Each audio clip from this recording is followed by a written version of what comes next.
بسم اللہ الرحمن الرحیم. In the name of Allah, the Beneficent, the Merciful. صدري ويسر لي أمري واحلل عقدة من لساني يفقه قولي رب اشرح لي صدري ويسر لي أمري واحلل عقدة من لساني يفقه قولي رب اشرح لي صدري. إن الحمد لله نحمده ونستعينه ونستغفره ونعوذ بالله من شرور أنفسنا ومن سيئات أعمالنا. من يهده الله فلا مضل له ومن يضلل فلا هادي له. وأشهد أن لا إله إلا الله وحده لا شريك له وأشهد أن محمدا عبده ورسوله. أما بعد فإن خير الحديث كتاب الله وخير الهدي هدي محمد صلى الله عليه وسلم وشر الأمور محدثاتها وكل محدثة بدعة وكل بدعة ضلالة وكل ضلالة في النار. رب اشرح لي صدري ويسر لي أمري واحلل عقدة من لساني يفقه قولي. رب زدني علما رب زدني علما رب زدني علما. سبحانك لا علم لنا إلا ما علمتنا إنك أنت العليم الحكيم. حمد و صلات کے بعد یہ زہد کے موضوع میں دوسرا درس ہے، اور آج اس موضوع کی وضاحت اللہ کے نبی صلی اللہ علیہ وسلم کی احادیث کی روشنی میں کی جائے گی. اللہ رب العالمین ہم سب مسلمانوں کو اپنے رسول صلی اللہ علیہ وسلم کو اپنے لیے اسوہ، نمونہ اور آئیڈیل بنانے اور ان کی سیرت پر چلنے کی توفیق عطا فرمائے. انشاءاللہ اگر کچھ وقت بچا آج کے درس میں تو چند مثالیں زہد کی قدیم صحابہ کرام، تابعین اور دور جدید یا یہ کہیے کہ ماضی قریب کی بعض شخصیات کے زہد کے چند واقعات بطور نمونہ آپ کے سامنے رکھے جائیں گے. ورنہ اگر وقت نہیں بچا تو انشاءاللہ کوشش کروں گا کہ ایک درس مستقل صرف زہد کے موضوع میں ان نمونوں کو پیش کرنے کے لیے رکھا جائے، کیونکہ یقیناً نظریات کا پیش کرنا آسان ہوتا ہے، لیکن ان نظریات پر عمل کرنے والے کس حد تک عمل کرتے ہیں یہ دراصل دشوار موضوع ہوتا ہے، اور بہت سارے لوگ اس کو ناممکن سمجھتے ہیں. لیکن جب ان کے سامنے زندہ مثالیں پیش کر دی جاتی ہیں تو اس کو سمجھنا اور اس پر عمل کرنا، یا جو ہمارے ذہنوں میں بیٹھا ہوا ناممکن نظریہ ہوتا ہے وہ اللہ کے توفیق سے کچھ آسان ہو سکتا ہے، اور ہمیں روشنی مل سکتی ہے. ہمارے لیے ایک چراغ سامنے ہو تو ذرا راستہ آسان اور روشن نظر آ سکتا ہے. بہرحال انس بن مالک رضی اللہ تعالی عنہ کی روایت ہے، فرماتے ہیں لم یأکل النبی صلی اللہ علیہ وسلم علی خوان حتی مات وما اکل خبزا مرققا حتی مات. انس بن مالک رضی اللہ تعالی عنہ روایت کرتے ہیں کہ اللہ کے نبی صلی اللہ علیہ وسلم کبھی شاندار دسترخوان پر بیٹھ کر آپ نے کھانا نہیں کھایا یہاں تک کہ آپ اس دنیا سے رخصت ہو گئے، اور آپ نے پتلی نرم ملائم روٹی نہیں کھائی حتیٰ کہ اس دنیا سے آپ چلے گئے۔ عامر بن عوف انصاری رضی اللہ تعالیٰ عنہ کی روایت ہے، روایت کرتے ہیں کہ اللہ کے رسول صلی اللہ علیہ وسلم نے ابو عبیدہ بن جراح رضی اللہ تعالیٰ عنہ وارضاہ کو بحرین بھیجا ان کا جزیہ لانے کے لیے۔ وہ گئے اور جزیہ لے کر جب واپس مدینہ آئے بحرین سے،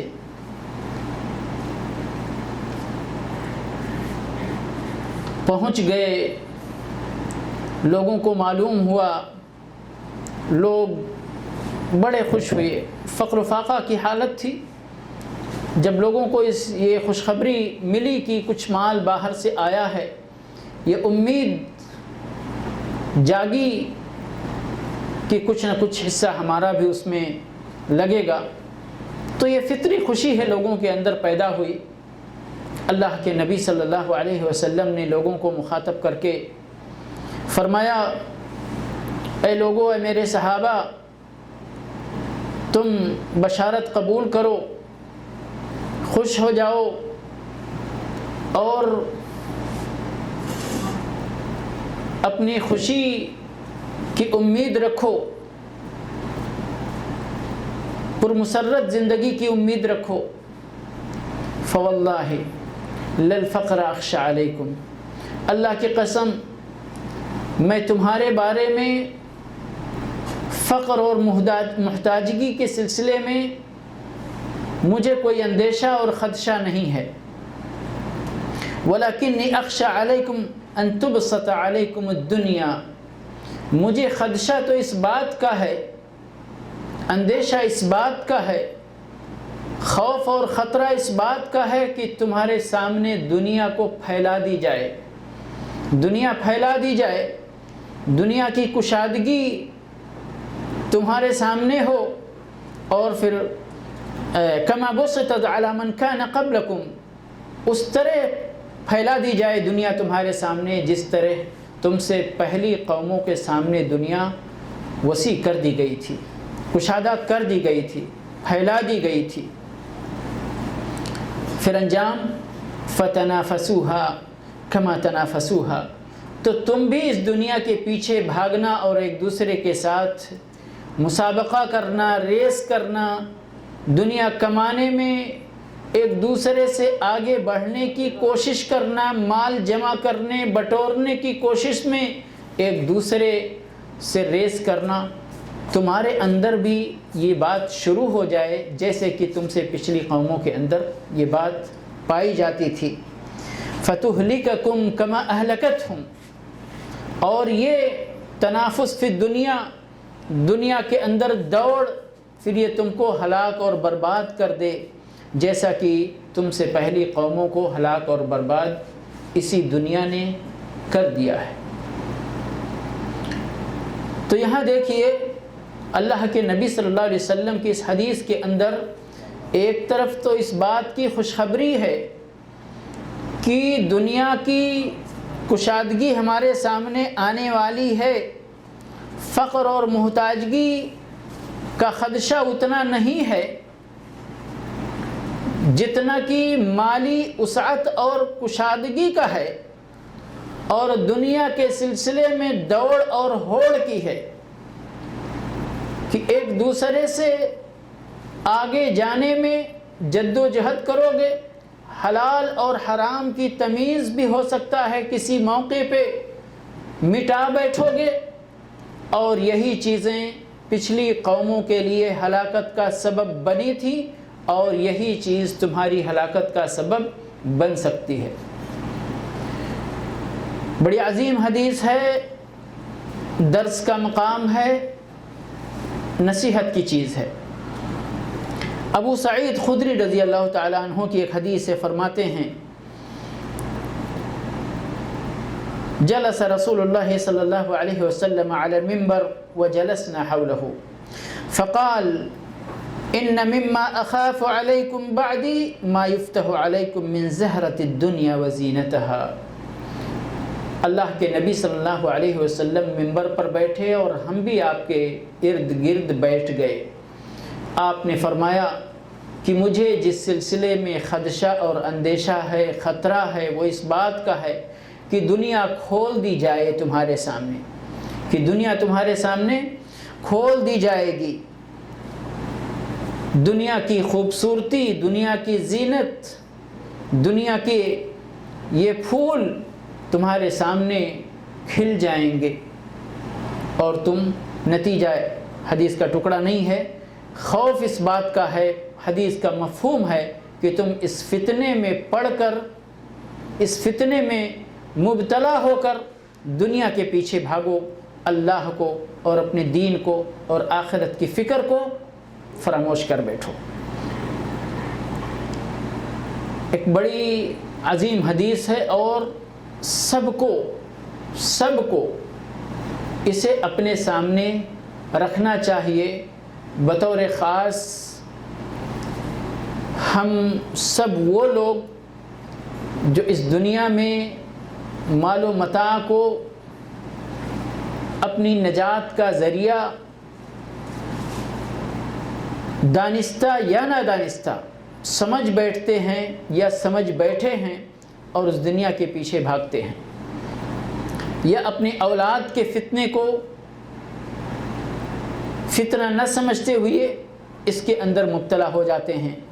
اللہ کے نبی صلی اللہ علیہ وسلم ارشاد فرماتے ہیں کہ یتبع المیت ثلاث، میت کے پیچھے تین چیزیں ہوتی ہیں، میت کے پیچھے تین چیزیں ہوتی ہیں، اور ان تینوں میں سے قبر تک پہنچتے پہنچتے دو ساتھ چھوڑ دیتی ہیں اور صرف ان تین چیزوں میں سے ایک چیز ساتھ جاتی ہے۔ اب دیکھنا یہ ہے کہ کون کتنی جلدی ساتھ چھوڑتا ہے۔ انشاءاللہ میں مختصر سی وضاحت اس کی کروں گا۔ وہ تینوں کون ہیں؟ کہتے ہیں، فرماتے ہیں آپ صلی اللہ علیہ وسلم، اہلہ و مالہ و عملہ، اس کے اہل و عیال، اس کا مال اور اس کا عمل۔ یہ تین چیزیں، بندہ جو کچھ بھی عمل کرتا ہے اچھا برا، یہ اس کے اعمال نامے میں درج ہوتا ہے۔ جو مال کماتا ہے، چاہے بینک بیلنس ہو، چاہے گھر ہو، چاہے پلاٹ ہو، چاہے کچھ بھی ہو، سونا ہو چاندی ہو اس کے پاس، اور پھر اس کی اولاد، چاہے وہ ڈاکٹر ہوں، انجینئر ہوں، وکیل ہوں، عالم ہوں، کوئی بھی ہوں، جو وہ اپنے پیچھے چھوڑتا ہے۔ یہ تین ہوتے ہیں۔ ان تین میں سے آپ مال کا حال دیکھیے، مال کا حال دیکھیں کہ آپ کی زندگی میں وہ مال جہاں جہاں ہے، آپ کی موت کے ساتھ وہ مال اسی جگہ رہتا ہے، ایک انچ بھی ٹس سے مس نہیں ہوتا۔ آپ کا پلاٹ اسی جگہ، آپ کا بنگلہ اسی جگہ، آپ کا بینک بیلنس اسی جگہ، آپ کے سونے چاندی اسی جگہ ہے کہ نہیں ہے؟ آپ کی اہل و عیال وہ بھی اگر آپ کے ساتھ ہے، آج تو بڑا ہم سب اس کے اندر مبتلا ہیں، یہاں سب ہم پردیسی لوگ ہیں، غربت کی، اجنبیت کی زندگی گزار رہے ہیں، پیچھے ہم نے اپنے والدین کو چھوڑا ہوا ہوتا ہے، بیوی بچوں کو بھی چھوڑا ہوا ہوتا ہے، ان کو کچھ ہوتا ہے ہم ساتھ نہیں ہوتے، اگر ہم کو کچھ ہوتا ہے وہ ساتھ نہیں ہوتے، لیکن ہم اس صورت میں جو غالبی صورت ہے کہ میت کے پیچھے اس کے اہل و عیال ہوتے ہیں، وہ کہاں تک ساتھ جاتے ہیں؟ اگر وہ ہیں تو آپ کو نہلا دھلا کر کفن میں لپیٹ کر قبرستان تک آپ کے ساتھ جاتے ہیں، اور قبرستان میں آپ کو اتار کر کتنی دیر وہاں رہتے ہیں۔ بہت ساری جگہوں پر تو جنازہ پڑھنے کے بعد، دفن کرنے کے بعد، مٹی دینے کے بعد دعا بھی نہیں کرتے۔ جو لوگ اللہ کے نبی صلی اللہ علیہ وسلم کی سنت پر عمل کرتے ہیں کہ اپنے بھائی کے لیے فرشتوں کے سوال پر ثابت قدمی کی دعا مانگو، اس لیے کہ ابھی ابھی اس سے سوال کیا جانے والا ہے، اس حدیث پر عمل کرتے ہوئے، اللہ کے نبی صلی اللہ علیہ وسلم کی سنت پر عمل کرتے ہوئے قبر پر ٹھہر کر تھوڑی دیر کے لیے دعا کر لیتے ہیں، تو تو بھی ایک خیر ہے اور بھلائی کی بات ہے، لیکن کہیں یہ بھی نہیں ہوتا۔ اس کے علاوہ بہت ساری بدعتیں جس کا دین سے کوئی تعلق نہیں ہے، وہ بدعتیں انجام دی جاتی ہیں۔ اللہ ہماری حفاظت فرمائے، اللہ ہم کو اپنے نبی صلی اللہ علیہ وسلم کی سنتوں پر قائم فرمائے۔ تو پہلے کا حال یہ تھا اور دوسرے کا حال یہ ہے، پھر قبر میں آپ کے ساتھ کون جاتا ہے؟ آپ کا عمل جاتا ہے۔ اب جیسا عمل وہ آپ کے ساتھ ہے، اچھا عمل ہے تو وہ بھی آپ کے ساتھ ہے، برا عمل ہے تو وہ بھی آپ کے ساتھ ہے۔ اللہ ہم سب کو نیک عمل کرنے کی توفیق عطا فرمائے۔ ایک حدیث اور آپ کے ہمارے دل پہ لگنا چاہیے اور دل کے اندر ڈائریکٹ اثر کرنا چاہیے، بڑی عظیم حدیث ہے اور حقیقت پر مبنی۔ اللہ کے نبی صلی اللہ علیہ وسلم کی احادیث تو سبھی حقیقت پر مبنی ہیں، لیکن یہ حدیث ایسی ہے کہ جسے سمجھنے کے لیے بہت زیادہ عقل کی ضرورت نہیں ہے، بہت زیادہ علم کی ضرورت نہیں ہے، بڑی سادہ حدیث ہے۔ فرماتے ہیں انس بن مالک رضی اللہ تعالی عنہ کی حدیث ہے، یؤتی بانعم اہل الدنیا، قیامت کے دن بانعم اہل الدنیا من اہل النار یوم القیامہ فیصبغ فی النار صبغہ او صبغہ ثم یقال یا ابن آدم هل رأيت خيرا قط هل مر بك نعيم قط فيقول لا والله لا يا رب لا والله يا رب ويؤتى بأشد الناس بؤسا في الدنيا من أهل الجنة فيصبغ صبغة في الجنة فيقال له يا ابن آدم هل رأيت بؤسا قط هل مر بك شدة قط فيقول لا والله ما مر بي بؤس قط ولا رأيت شدة قط۔ صحیح مسلم کے اندر یہ روایت موجود ہے۔ فرماتے ہیں قیامت کے دن دنیا میں سب سے زیادہ نعمت میں زندگی گزارنے والے شخص کو لایا جائے گا، لیکن انجام کے اعتبار سے وہ جہنمی ہوگا۔ دنیا کی نعمت کے حساب سے وہ پہلا نمبر ہوگا۔ اب آپ تصور کریں، یہاں ایک چھوٹا سا وقفہ، یہاں جتنے لوگ بیٹھے ہیں، دمام شہر میں کتنے لوگ ہیں، مالدار پہ مالدار، عیش و عشرت کی زندگی گزارنے والے، شاہوں کی زندگی۔ ہم تو ابھی کسی محل میں گئے نہیں کہ اس کا تصور کر سکیں، جو لوگ گئے ہیں، جو جانتے ہیں، جو اب تصور کریں کہ اس دنیا میں کتنی زیادہ نعمت میں زندگی گزارنے والے لوگ ہوں گے۔ اور یہاں حدیث کے الفاظ ہیں کہ دنیا میں ناز و نعمت میں پلنے والا ایک نمبر کا شخص پہلے نمبر پر۔ اب آپ سوچیں کتنے درجات، کتنا عیش و عشرت والا انسان ہوگا، لیکن انجام کے طور پر وہ جہنمی ہوگا۔ اس کو لایا جائے گا جہنم میں، ایک ڈبکی دی جائے گی اس کو، یعنی یوں ڈال کر اس کو پھر واپس نکال لیا جائے گا۔ زندگی بھر ناز و نعمت میں پلنے والے شخص کو جہنم میں ایک بار ڈالا جائے گا اور ڈال کر نکال لیا جائے گا، اور اس سے پوچھا جائے گا، کیا پوچھا جائے گا؟ یا ابن آدم، اے آدم کی اولاد، اے فلاں شخص، هل رأيت خیرا قط، اپنی زندگی میں تم نے کبھی آرام دیکھا، کبھی کوئی بھلائی ملی تم کو، کبھی کسی نعمت کا سامنا یا نعمت سے نوازا گیا تم کو؟ کیا کہے گا؟ جواب کیا دے گا؟ فیقول لا واللہ یا رب، یعنی اب کتنی سال کی زندگی، اس میں پہلے لوگوں کی زندگی تو اور 300 400 500 سال اور اس سے بھی زیادہ لمبی عمر ہوتی تھی، 70 سال 80 سال کی عمر جو بھی ہے، 100 سال کی عمر، اس میں ناز و نعمت میں پلنے والے شخص کو صرف ایک ڈبکی دینے کے بعد وہ پوری زندگی کی عیش و عشرت کو بھول جائے گا۔ کہے گا ہم نے زندگی میں کبھی آرام دیکھا ہی نہیں ہے۔ اب آپ یہاں غور کرنے کا مقام یہ ہے کہ پوری زندگی کے اس آرام اور عیش و عشرت کی زندگی ایک جہنم کی ڈبکی میں اگر بھول جائیں تو اس کی توازن کرنا ہے، وزن کرنا ہے کہ اس پوری زندگی کے اس ناز و نعمت کا وزن کتنا ہے جہنم کے ایک پل کی زندگی کے مقابلے میں یہ پورا کا پورا بھول جانے والا ہے۔ اگر صرف اتنا ہو تو ایک پہلو ہے یہ۔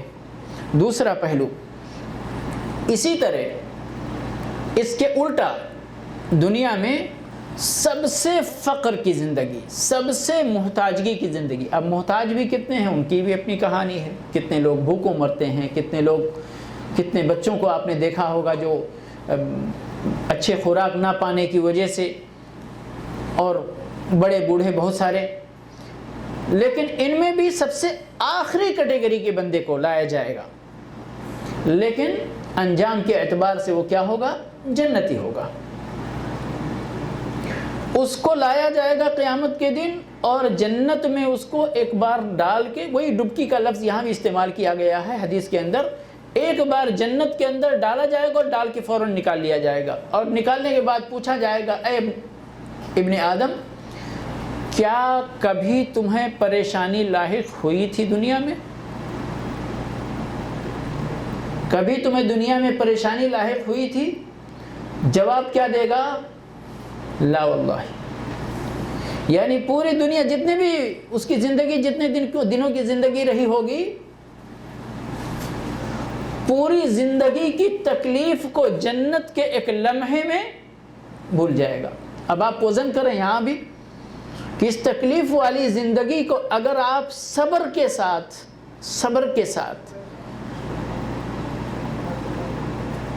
یہ نہیں کہ وہ زندگی آئی تو بے صبری کا مظاہرہ نہیں، یہ فضیلت ان لوگوں کی ہے جو صبر کرتے ہیں، اور انما یوفی الصابرون اجرہم بغیر حساب، صابروں کے لیے ہی آیا ہے۔ جو لوگ ناشکری اور بے صبری کی زندگی گزارتے ہیں ان کے لیے اس طرح کے انعامات کا وعدہ نہیں کیا گیا ہے، لیکن تصور اتنا کرنا ہے، دیکھنا اتنا ہے کہ اس دنیا کی زندگی کی وقعت کیا ہے۔ پوری زندگی جس نے آرام میں گزارا، جہنم کی ایک ڈبکی میں پوری زندگی کے آرام کو بھول گیا، اور پوری زندگی جس نے تکلیف میں گزارا، جنت کے ایک ڈبکی میں پوری زندگی کی تکلیف کو بھول گیا، تو پھر بھلا اس آرام کی حیثیت کیا ہے اور اس تکلیف کی حیثیت کیا ہے؟ تو اس لیے ہمیں جو بھی اللہ نے ہمارے لیے مقدر فرمایا ہے اس کو خندہ پیشانی سے، قناعت کے ساتھ، صبر کے ساتھ، شکر کے ساتھ قبول کرنا ہے، راضی برضا رہنا ہے۔ یہی ایک مسلمان کا شیوا ہے۔ دنیا کو اپنے دل میں نہیں بسانا۔ آپ کے جیب میں اللہ کتنا ہی پیسہ ڈال دے، وہ آپ کے جیب میں ہی رہے، دل تک اس کو رسائی نہ حاصل کرنے دیں۔ یہی مومن کا شیوا۔ اگر اللہ آپ کو دینے پہ آ جائے تو آپ اللہ سے انکار بھی نہیں کر سکتے ہو، ہے نا؟ مثلا اپنے یہاں کی جس کو اللہ دیتا ہے، چھپر پھاڑ کر دیتا ہے، آپ اس کو انکار نہیں کر سکتے۔ اللہ دے رہا ہے تو دے رہا ہے۔ پھر اللہ لینے پہ آ جاتا ہے تو اللہ وہ بھی آپ اس سے چھین نہیں سکتے، آپ اس سے واپس نہیں لے سکتے، وہ لے گا ہی لے گا۔ تو ہمارا شیوا کیا ہے؟ ہمارا رول کیا ہونا چاہیے؟ اگر اللہ دے رہا ہے تو اس پر اللہ کا شکر بجا لانا، اور اگر اللہ لے رہا ہے تو اس پر صبر کر لو، تو آپ خیر میں رہیں گے، آپ ہمیشہ خیر میں رہیں گے۔ اب اللہ کے نبی صلی اللہ علیہ وسلم کی وہ حدیث سنیے جس میں یہی بات موجود ہے جو میں نے ابھی آپ کو کہا کہ آپ دنیا میں کسی بھی حال میں رہیں، ہر حال میں آپ قناعت کی زندگی گزاریں، آپ کو تھوڑا ملے زیادہ ملے، خوش رہیں اللہ سے، راضی رہیں اللہ سے۔ اللہ کے نبی صلی اللہ علیہ وسلم فرماتے ہیں، عبداللہ ابن عمرو رضی اللہ تعالیٰ عنہ کی حدیث ہے، فرمایا ان رسول اللہ صلی اللہ علیہ وسلم قال قد افلح من اسلم ورزق کفافا وقنعه اللہ بما آتاہ. وہ بندہ کامیاب ہو گیا جس کو اسلام کی دولت مل گئی، اسلام کی نعمت مل گئی. اصل نعمت یہ ہے، ایمان کی دولت اصل دولت ہے، ایمان کی نعمت اصل نعمت ہے. جس کو یہ مل گئی، وَرُزِقَ كَفَافًا، اپنی ضرورت کے مطابق اس کو روزی ملتی رہی. لیکن ایک تیسری نعمت، وَقَنَّعَهُ اللَّهُ بِمَا آتَاهُ، اللہ نے اس کو قناعت کی دولت سے بھی نواز دیا. الغنا غنى القلب، بے نیازی دراصل دل کی بے نیازی ہوتی ہے. اگر دل میں فقر اور محتاجگی بدستور باقی رہے تو پھر آپ کے جیب میں پیسہ تھوڑا آئے یا پیسہ زیادہ آئے اس سے کچھ فرق نہیں پڑتا. اور اللہ ہم سب کو اپنے فضل سے بے نیاز کرے. ہم میں سے بہتوں کی حالت یہی ہے، ہم اللہ سے اس کے اسماء حسنہ اور صفات علیہ کا واسطہ دے کر رب سے دعا کرتے ہیں کہ اللہ ہم سب کو قناعت عطا فرمائے. کیونکہ ہم میں سے تقریباً سب کا یہی حال ہے. میں اس کی مثال یہاں دیتا ہوں، کبھی بیٹھتا ہوں اپنے میں. ہم جب یہاں آتے ہیں، کسی کی 1000 ریال تنخواہ ہوتی ہے، کسی کے 2000 3000، ٹھیک ہے. ہمیں بڑی شکایت ہوتی ہے، یار یہ تنخواہ بہت تھوڑی ہے، اس میں تو کام نہیں چلتا ہے، ضرورت پوری نہیں ہوتی ہے. اگر ہمارے دل میں ایک فکس اماؤنٹ آتا، ارے 500 ریال اگر اور بڑھ جاتا تو اس سے ہمارا یہ کام چل جاتا. 2000 والا بولتا ہے 1000 اگر اور بڑھ جاتا تو ہمارا یہ کام ہو جاتا، کافی چل جاتا معاملہ، ہے کہ نہیں ہے؟ اللہ کا کرنا ایسا ہوتا ہے کہ 1 سال کے بعد 2 سال کے بعد وہ واقعی ہماری تنخواہ اللہ کی رحمت سے بڑھ جاتی ہے. بہت کم لوگ ایسے ہوتے ہیں کہ جن کی تنخواہ نہیں بڑھتی ہیں، نہیں تو بڑھ ہی جاتی ہیں اللہ کی رحمت سے. بہت سارے لوگ سمجھتے ہیں میں نے اتنی محنت کیا، میں نے کفیل کو اپنے باور کرا دیا کہ میرے بغیر تمہارا کام نہیں چل سکتا، اتنی محنت کیا کہ وہ مجبور ہو گیا میری تنخواہ بڑھانے پہ. نہیں میرے بھائی، بہت سارے محنتی لوگ بھی ہیں جو محنت کر کے بھی کچھ نہیں پاتے. تو بہرحال یہاں میں یہ کہہ رہا تھا کہ جب ہم 1000 میں تھے 1500 کی تمنا کر رہے تھے، جب اللہ نے ہم کو 1500 میں کر دیا تو ہم اب اگر یہیں پہ ہمارا رول، چلو ٹھیک ہے ہم مان لیتے ہیں، آپ پہلے اسٹیپ پہ جب تھے 1000 میں آپ کی ضرورتیں پوری نہیں ہوتی تھی، تمنا کرتے تھے کہ 1500 اگر ملے گا تو اب ہماری ضرورتیں پوری ہو جائیں گی، تو پھر آپ کا پیٹ تو بھر جانا چاہیے نا 1500 پہ. لیکن جب ہم 1500 پہ پہنچ جاتے ہیں تو ہماری تمنا پھر کیا ہوتی ہے؟ کاش کہ 2000 ہو جائے. جب 2 پہ پہنچ جاتے ہیں تو پھر تمنا اور بڑھ جاتی ہے، کاش کہ 2500 ہو جائے. یہی حال ہے نا. میں غلط تو نہیں، اس لیے کہ میں اپنی حالت بھی دیکھتا ہوں آپ لوگوں کی، اور میں انسانوں کی ہی دنیا میں زندگی گزارتا ہوں تو دیکھ رہا ہوں کہ انسانوں کی کیا فطرت ہے، انسان کا کیا نیچر ہے، انسان کیا چاہتا ہے. لیکن اللہ کیا چاہتا ہے ہم سے؟ اللہ چاہتا ہے کہ اے میرے بندے، ہم نے تجھے جتنا دیا ہے اتنے پہ راضی ہو جا. یہی تیرا نصیب ہے، یہی تیرا نصیب ہے. تو راضی رہے گا تو خوش بھی رہے گا اور تجھ سے میں بھی خوش ہو جاؤں گا. سمجھ گئے؟ اسی میں تیری کامیابی ہے، اسی میں تیری کامیابی ہے.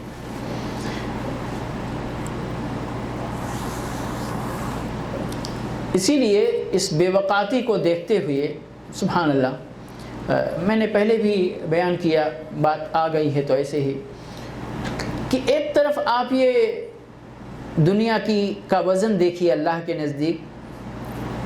حدیث سن چکے ہیں اور کئی بار علماء اس حدیث کو بیان بھی کرتے ہیں کہ لو كانت الدنيا تعدل عند الله جناح بعوضة ما سقى كافرا شربة ماء.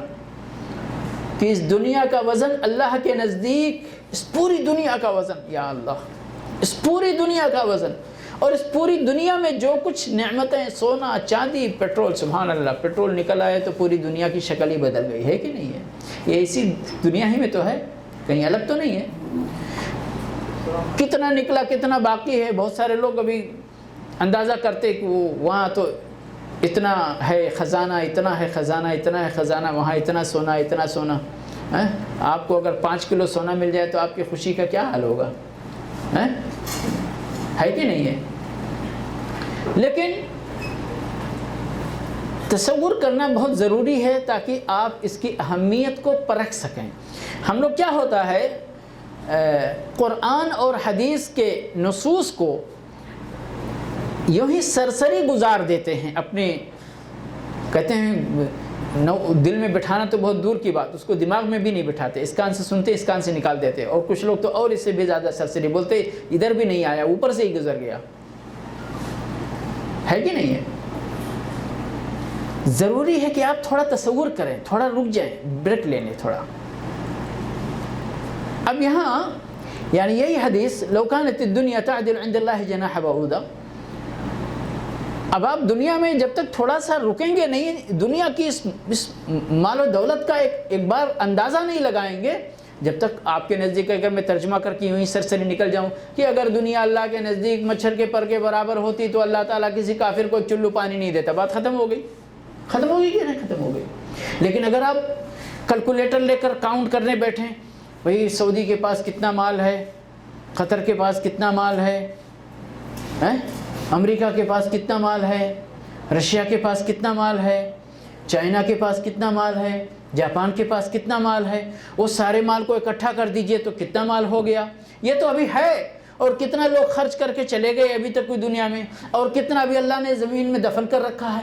جب آپ کیلکولیٹ، اس کے بعد پھر اس حدیث کو آپ پڑھتے ہیں کہ یہ سارا ملا کے اللہ کے نزدیک اس کی قیمت مچھر کے ایک پر کے برابر بھی نہیں ہے.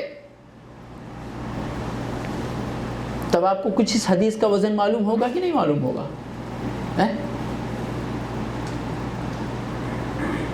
اللہ دے رہا ہے کافروں کو، مسلمانوں سے زیادہ کافر اس دنیا میں زندگی گزار رہے، اور اللہ سب کو خوب دے رہا ہے، اپنی مشیت سے دے رہا ہے.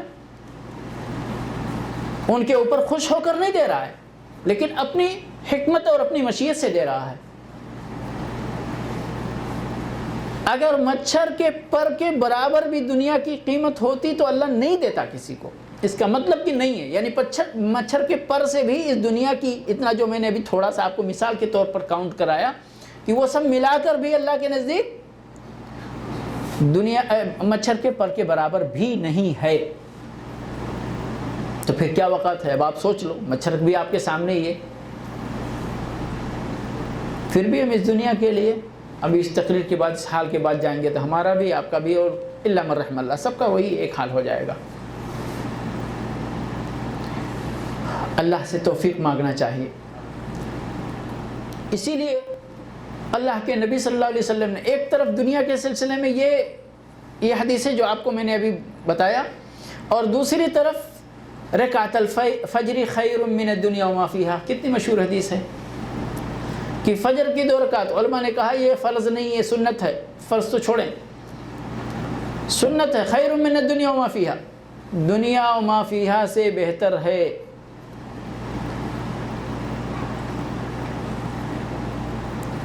اور ایک حدیث، اور حدیثیں بہت ہیں، صرف نصیحت پکڑنے کی ضرورت ہے.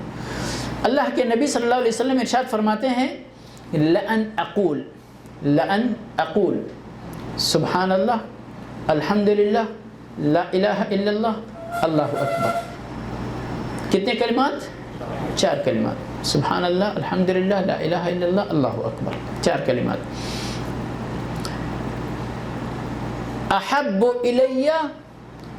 الی مما طلعت علیہ الشمس، مما طلعت علیہ الشمس. یہ 4 کلمات رسول اللہ صلی اللہ علیہ وسلم فرما رہے ہیں، یہ 4 کلمات میرے نزدیک اس پورے رقبے سے اور اس رقبے کے اندر جو کچھ بھی ہے اس سے زیادہ محبوب ہیں. اب آپ سوچیں، تصور کریں، دنیا کے سورج کی روشنی کہاں کہاں پہنچتی ہے؟ آپ کو تو معلوم ہے کہ سورج کے گرد جو یعنی سیارے چکر کرتے ہیں، زمین اس میں سے ایک ہے. اب زمین ایک ہے تو زمین گول بھی ہے کہ نہیں ہے؟ یعنی کہ سورج تقریباً زمین کے سبھی حصے پہ پڑ ہی جاتا ہے، یعنی پورا یہ زمین جتنی بڑی ہے اور زمین کا جو بھی مال ہے وہ سبحان اللہ، الحمدللہ، لا الہ الا اللہ، اللہ اکبر، یہ 4 کلمات کہنا ہمارے نبی صلی اللہ علیہ وسلم کے نزدیک زیادہ محبوب ہے اس پوری دنیا کے مقابلے میں۔ کیوں ایسا ہے؟ اس لیے کہ دنیا کی حقیقت کو اور اس کی حقارت کو اور اس کے زوال پذیری کو اور اس کے بے وقعت ہونے کو اللہ کے نبی صلی اللہ علیہ وسلم سے زیادہ بہتر طریقے سے کوئی نہیں سمجھتا تھا۔ اسی لیے جب حضرت عمر رضی اللہ تعالی عنہ نے دیکھا کہ آپ چٹائی پر ننگی پیٹھ لیٹے ہوئے ہیں اور آپ کے پہلو میں چٹائی کے ان بتیوں کی کڑیوں کے نشان پڑ گئے ہیں اور آپ رو پڑتے ہیں اور کہتے ہیں کہ آپ سید ولد آدم ہیں، سید المرسلین ہیں، سید الانبیاء ہیں، امام المتقین ہیں، اور آپ کا یہ حال قیصر و کسریٰ جو آج ہم سب لوگ ابھی اپنے کو کون دیکھتا ہے، سب لوگ فلاں کوئی دیکھتے ہیں۔ قیصر و کسریٰ جو کافر ہیں، اللہ پر ایمان بھی نہیں رکھتے، وہ کیسی نزاکت کی زندگی اور کیسی عیش و عشرت کی زندگی گزار رہے ہیں، رو دیتے ہیں۔ لیکن اللہ کے نبی صلی اللہ علیہ وسلم آج ہم ہوتے تو ہاں واقعی دیکھو اللہ نے مجھے کس حال میں رکھا ہے، شکایت کر بیٹھتے، کرتے کہ نہیں کرتے؟ ہم سب کر رہے ہیں، الا من رحم اللہ۔ اللہ ہم سب کو توفیق دے۔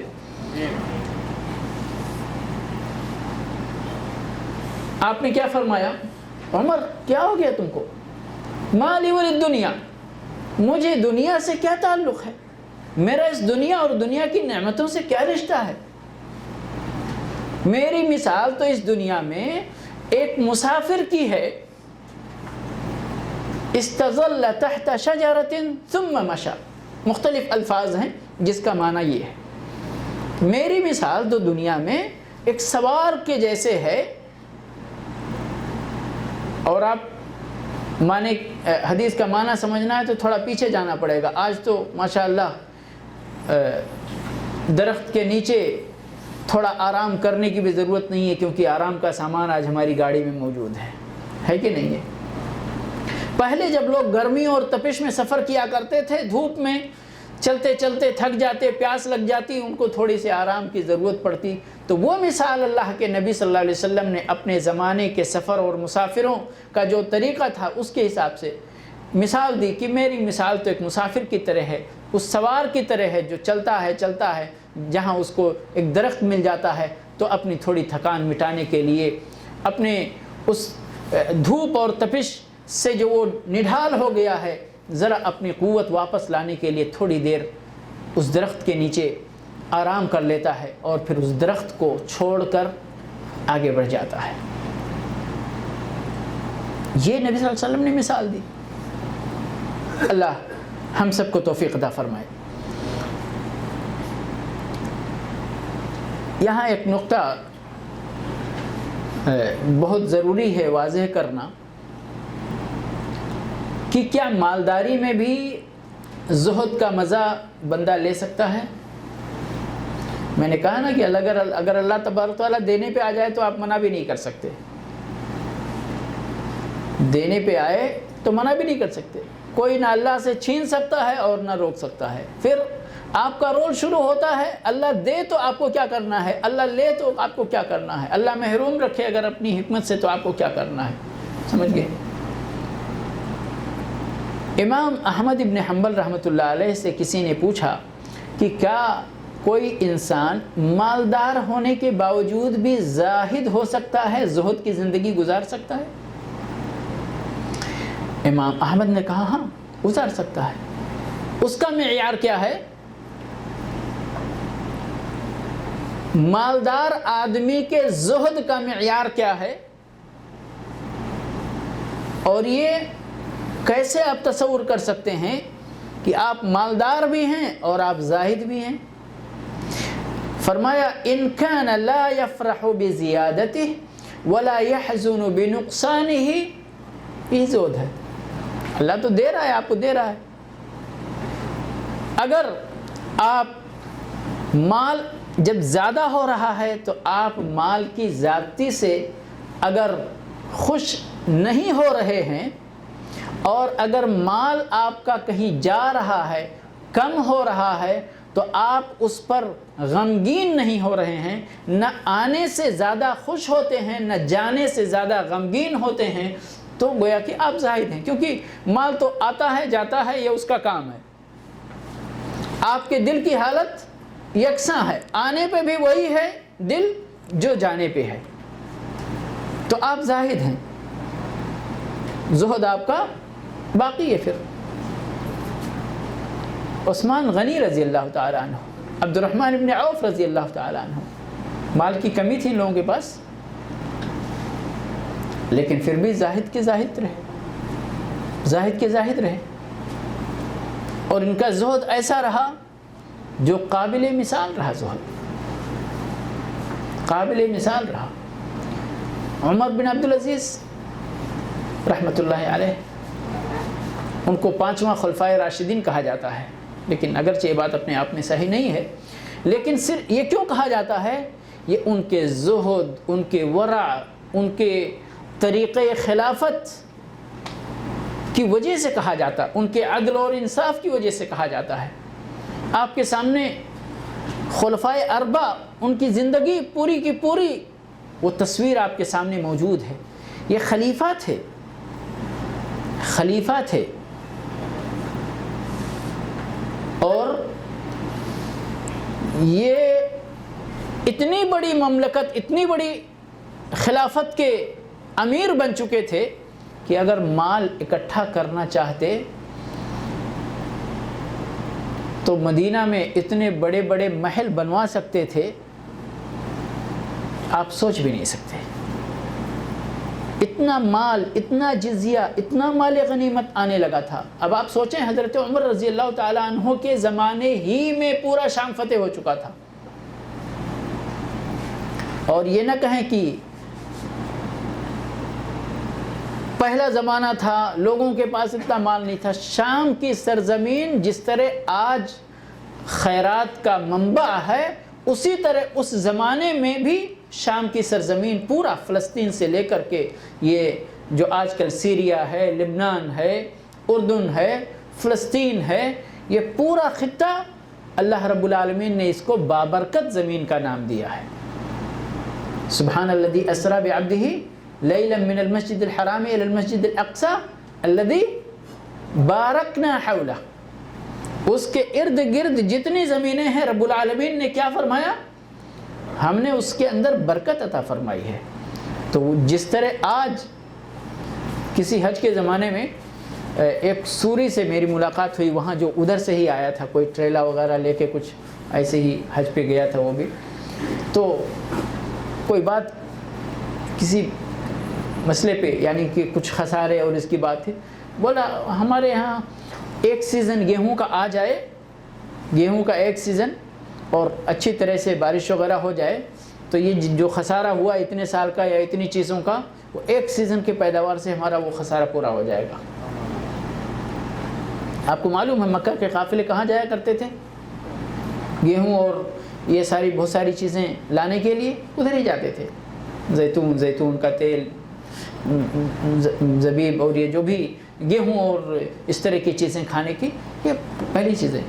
تو سبحان اللہ، یعنی کہنے کا مطلب یہ ہے جو عرض کر رہا تھا کہ معیار یہ نہیں ہے کہ بندے کے پاس مال کتنا ہے اور بندے کے پاس کمی کتنی ہے. یہ مال آنے کے بعد بندے کے دل کی کیفیت بدل کتنی جاتی ہے، اس کے اندر کتنا تکبر آتا ہے، کتنا نخوت، کتنا غرور، کتنا گھمنڈ، کتنا کیا پیدا ہوتا ہے، اور جانے کے بعد کتنا جزا فضا، کتنی شکایتیں، کتنا شکوہ یہ بدلہ کرنے لگتا ہے. یہ دونوں صورتیں بھی اللہ کو پسند نہیں ہیں.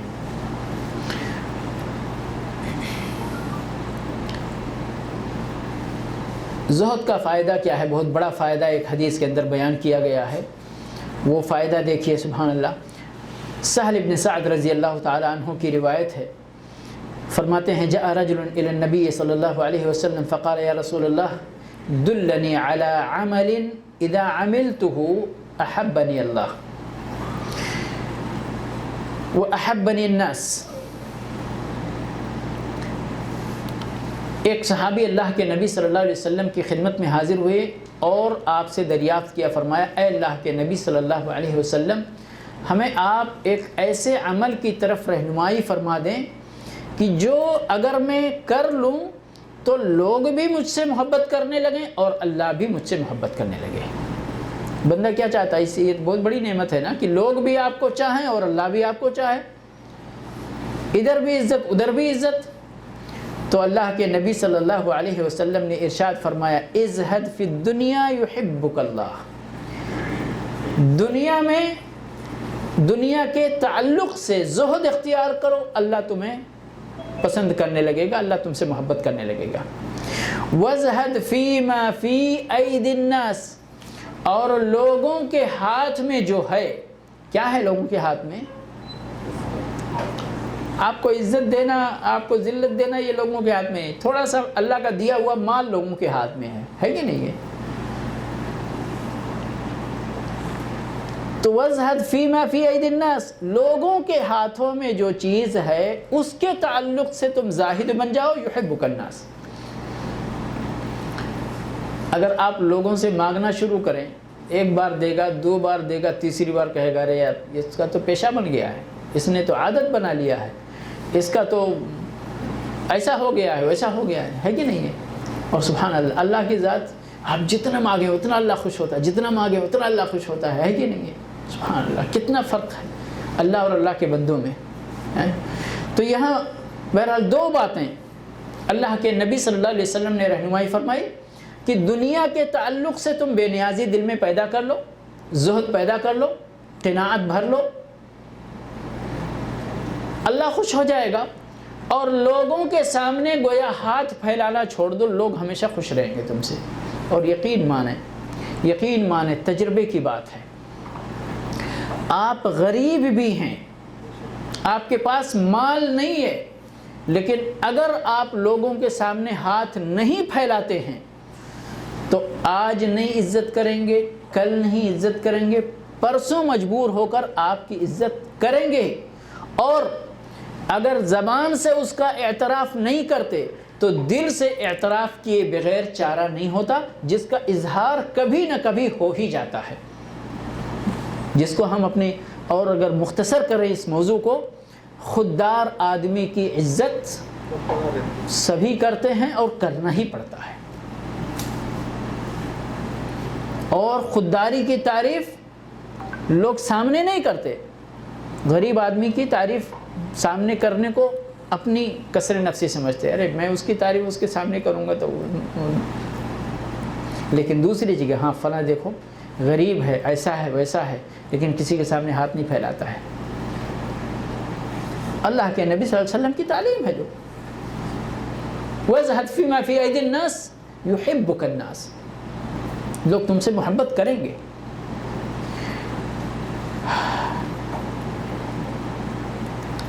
اور ایک حدیث انشاءاللہ، یہ حدیث بیان کر کے میں اپنی آج کی گفتگو انشاءاللہ ختم کروں گا، کیونکہ وقت زیادہ ہو رہا ہے، اور اسی کے ساتھ ماشاءاللہ ابھی مجلس کافی حد تک تعداد ہے، تو ساتھیوں سے گزارش کروں گا کہ انشاءاللہ آئندہ درس سے کوشش کریں کہ 8:15 تک پہنچیں۔ میں نے 8 ٹائم رکھا تھا اور ٹارگٹ رکھا تھا 8:15 کا، ٹھیک ہے، لیکن ابھی وہی پرانے توقیت کے مطابق بھی وہ ٹائم کیا بولتے ہیں، الارم گھڑی کی سوئی ابھی چینج نہیں ہوا ہے، نہیں، اس کو 8:30 سے 8:15 تک لائیں۔ اگر 8 تک بھی آپ لوگ آ جائیں گے تو انشاءاللہ میں شروع کروں گا باذن اللہ، لیکن 15 منٹ کا مارجن میں رکھتا ہوں کہ سہولت ہو، لوگوں کو ایک دم سختی نہیں ہو۔ لیکن جب 8:15 سے بھی معاملہ آگے بڑھتا ہے تو ذرا آج کل کے حساب سے، اللہ کے نبی صلی اللہ علیہ وسلم ایک حدیث کے اندر ارشاد فرماتے ہیں من كانت الآخرة همه جعل الله غناه في قلبه وجمع له شمله وأتته الدنيا وهي راغمة ومن كانت الدنيا همه جعل الله فقره بين عينيه وفرق عليه شمله ولم يأت من الدنيا إلا ما قدر له. حدیث کا آخری ٹکڑا بہت ہی قابل غور ہے. فرماتے ہیں اللہ کے نبی صلی اللہ علیہ وسلم کی جس کا مطمح نظر، جس کا ٹارگٹ، جس کا ہدف، جس کا مقصد آخرت کی زندگی کو سنوارنا ہو تو اس کے لیے کیا ہوتا ہے؟ جعل اللہ غناہ فی قلبہ، اللہ رب العالمین اس کی مالداری کو اس کے دل میں ڈال دیتا ہے. یعنی وہی جو ابھی تک ہم تقریر کرتے آئے، خودداری، عزت نفس، دل کی بے نیازی، دل کی مالداری، دل کے اندر قناعت، سمجھ گئے؟ یہ اللہ ڈال دیتا ہے. وجمع له شمله، اور اس کی جماعت کو اللہ اکٹھا کر دیتا ہے. وَأَتَتْهُ الدُّنْيَا وَهِيَ رَاغِمَةٌ، اور دنیا جتنی بھی آتی ہے، کم آئے، اوسط درجے کی آئے، زیادہ آئے، اس سے قطع نظر کتنی دنیا اس کے پاس ہے، لیکن چونکہ وہ دنیا کے پیچھے نہیں بھاگ رہا ہے، دنیا اس کے پاس آ رہی ہے، تو خودداری ہے اس کے اندر. وہی راغمہ، دنیا ناک کے بل، رغم اگر اس کا لفظی ترجمہ ہم کریں تو دنیا ناک کے بل چل کر اس کے پاس آتی ہے. یہ کون سا شخص ہے جس کی زندگی کا مقصد آخرت کو سنوارنا بن جائے؟ سمجھ گئے؟ تو وہ تو ابھی خلاص دل سے اپنے بے نیاز ہے. دنیا آئی تو بھی ٹھیک، دنیا چلی گئی تو بھی ٹھیک، دنیا نہیں ملی تو بھی ٹھیک، کوئی فرق نہیں پڑتا ہے. اس کے برخلاف ومن كانت الدنيا همه، جس کی زندگی کا مقصد دنیا کمانا، دنیا کے اندر کمال حاصل کرنا، دنیا کی عزت، دنیا کی دولت، دنیا کا جو بھی ہے، دنیا کی حد تک، یعنی اس کی نظر کوتاہ ہے. اسی دنیا کو جو سامنے اس کو نظر آ رہی ہے، اس کی نظر محدود ہے اسی دنیا تک، اس دنیا کے بعد کی دنیا کو وہ نہیں دیکھ پا رہا ہے. تو اس کا کیا حال ہوتا ہے؟ جعل اللہ فقرہ بین عینیہ، وہ ہمیشہ اپنے سامنے فقر اور محتاجگی کو ہی دیکھتا ہے. پھر وہی مثال واپس لے آتے ہیں، 1000 میں تھا تو بھی محتاج تھا، 1500 میں گیا تو بھی محتاج ہے، 2000 میں گیا تو بھی محتاج ہے، 2500 میں گیا اور 10,000 پہ پہنچ گیا تو بھی محتاج ہے. میں ایسے لوگوں کو بھی جانتا ہوں، 2-3 ہزار سے نوکری شروع کیا اور 10,000 پہ پہنچ گئے. اللہ دینے والا ہے، کوئی بڑی بات نہیں ہے. تو جب یہ محتاجگی ختم ہی نہیں ہوتی ہے تو پھر دنیا کی کمی اور بیشی کیا معنی رکھتا ہے؟ کوئی معنی نہیں رکھتا ہے. تو جعل اللہ فقرہ بین عینیہ، اس کے سامنے ہمیشہ اس کو محتاجگی کے علاوہ کچھ نظر ہی نہیں آتا ہے. وفرق علیہ شملہ، اس کی جماعت کو اللہ متفرق کر دیتا ہے. ولم یأتہ من الدنیا الا ما قدر له، آخری جملہ، ولم یأتہ من الدنیا الا ما قدر له، اس کو دنیا اتنی ہی ملتی ہے جتنا اس کے لیے دنیا مقدر کر دی گئی ہے، اس سے زیادہ نہیں ملے گی. 24 گھنٹہ کام کرو، 12 گھنٹہ کام کرو، 6 گھنٹہ کام کرو، سمجھ گئے؟ جتنا ملنا ہے آپ کے نصیب میں اتنا ملنا ہے. حلال کماؤ، حرام کماؤ، یہ بھی ایک بڑا مسئلہ ہے. اللہ کے نبی صلی اللہ علیہ وسلم فرماتے ہیں کہ جتنا ملنا اتنا ملنا ہے. تم کس چیز کے مکلف ہو؟ مکلف اس بات کے ہو کہ حرام کی طرف نہیں جانا ہے، حلال پہ اکتفا کرنا ہے. جو ملنا ہے، 2 روٹی ملنا ہے، حرام کی کھاؤ گے تو حساب حرام کا دینا ہی دینا ہے، عذاب. اور حلال سے حاصل کرو گے تو وہ حلال سے ہے، سمجھ گئے؟ تو جتنا اللہ نے مقدر کر رکھا ہے وہ ملنا ہے. اور اس میں ایک جو واقعہ ہے کہ کس کا ہے میں بھول گیا کہ وہ علی رضی اللہ تعالیٰ عنہ کا ہے کہ مسجد میں جانا تھا نماز پڑھنے یا کس کے لیے، تو کسی کو نکیل پکڑا کے چلے گئے کہ ذرا میں نماز پڑھ کے آتا ہوں. دل میں کیا ہے، انہوں نے سوچا تھا 2 درہم اس کو دیں گے ہم. وہ ادھر پکڑا کے اندر گئے اور ادھر جو ہے وہ نکیل کھول کے لے کے چلا گیا، چھوڑ دیا جانور کو، چلا گیا بازار میں جا کے وہ بیچ دیا. اب نکلے تو خلاص نہیں ہے اس کے پاس، جانور مل گیا اس کو. پھر بازار میں گئے تو وہی کوڑا یا وہی نکیل جو ہے 2 درہم میں ادھر سے مل گیا، وہی سیم. تو یہ ہے کہ اگر وہ بندہ کھڑا رہتا جیسے تو 2 درہم تو اس کے جیب میں آنا ہی آنا تھا، لیکن یہ حلال کا ہوتا. اب اس نے اس کو، ہو سکتا ہے اگر 2 درہم ادھر بازار میں ملا ہو تو ہو سکتا ہے اس نے 1 ہی درہم میں بیچا ہو، پھر بازار والے نے اپنا نفع رکھ کر 2 میں بیچا ہو، لیکن ادھر حلال تھا اور ادھر حرام. تو وَلَمْ يَأْتِهِ مِنَ الدُّنْيَا إِلَّا مَا قُدِّرَ لَهُ، دنیا اس کے پاس کتنی آئے گی؟ جتنا اس کے لیے مقدر کر دی گئی ہوگی. اللہ رب العالمین کے ہاں ہمارے پیدا ہونے سے پہلے سب کچھ لکھا ہوا ہے. اور سبحان اللہ، اللہ کے نبی صلی اللہ علیہ وسلم فرمائے لن تموت، ہرگز کوئی انسان اس دنیا سے اس وقت تک نہیں جائے گا جب تک کہ اپنا رزق پورا نہ کر لے، جب تک کہ اپنا رزق پورا نہ کر لے.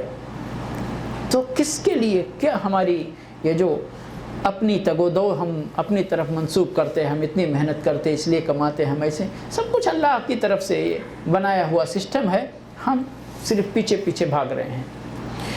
اللہ تبارک و تعالیٰ سے دعا ہے کہ پروردگار ہمیں توفیق عطا فرمائے کہ ہم اپنے نبی صلی اللہ علیہ وسلم کی ان بیش قیمت احادیث کو اپنے سامنے رکھیں اور ان پر عمل کرنے کی اللہ رب العالمین ہمیں توفیق عطا فرمائے. رب العالمین ہمیں زہد کی زندگی گزارنے کی توفیق عطا فرمائے. غنا، اللہ رب العالمین ہمارے اندر قناعت پیدا فرمائے، غنا نفس پیدا فرمائے، خودداری عطا فرمائے. رب العالمین ہمیں دوسروں کے سامنے ہاتھ پھیلانے سے، دوسروں کے سامنے ہمیں محتاج پروردگار نہ بنائے، ہمیشہ اپنا محتاج بنائے. ہم فقیر ہیں، اللہ غنی ہے. اللہ رب العالمین اپنے فضل سے ہم کو غنی فرمائے. وآخر دعوانا الحمد للہ رب العالمین وصلی اللہ علی نبینا محمد وعلی آلہ وصحبہ اجمعین. انشاءاللہ آئندہ درس باذن اللہ اسی موضوع کے تعلق سے جو میں نے وعدہ کیا کہ چند نمونے اللہ کے بندوں کے، چند زاہد لوگوں کے نمونے انشاءاللہ نبی صلی اللہ علیہ وسلم سے لے کر اور جتنا بھی میسر ہوگا اتنا آپ کے سامنے رکھیں گے، تاکہ ان کو ہم اپنے سامنے ایک نمونے کے طور پر رکھ سکیں اور اللہ کے توفیق سے ہم بھی ان کی طرح زندگی گزار سکیں. واحلل عقدة من لساني يفقهوا قولي رب اشرح لي صدري ويسر لي أمري واحلل عقدة من لساني يفقهوا قولي رب اشرح لي صدري ويسر لي أمري واحلل عقدة من لساني يفقهوا قولي رب اشرح لي صدري ويسر لي أمري واحلل عقدة من لساني يفقهوا قولي رب اشرح لي صدري ويسر لي أمري واحلل عقدة من لساني يفقهوا قولي رب اشرح لي صدري ويسر لي أمري واحلل عقدة من لساني يفقهوا قولي رب اشرح لي صدري ويسر لي أمري واحلل عقدة من لساني يفقه قولي.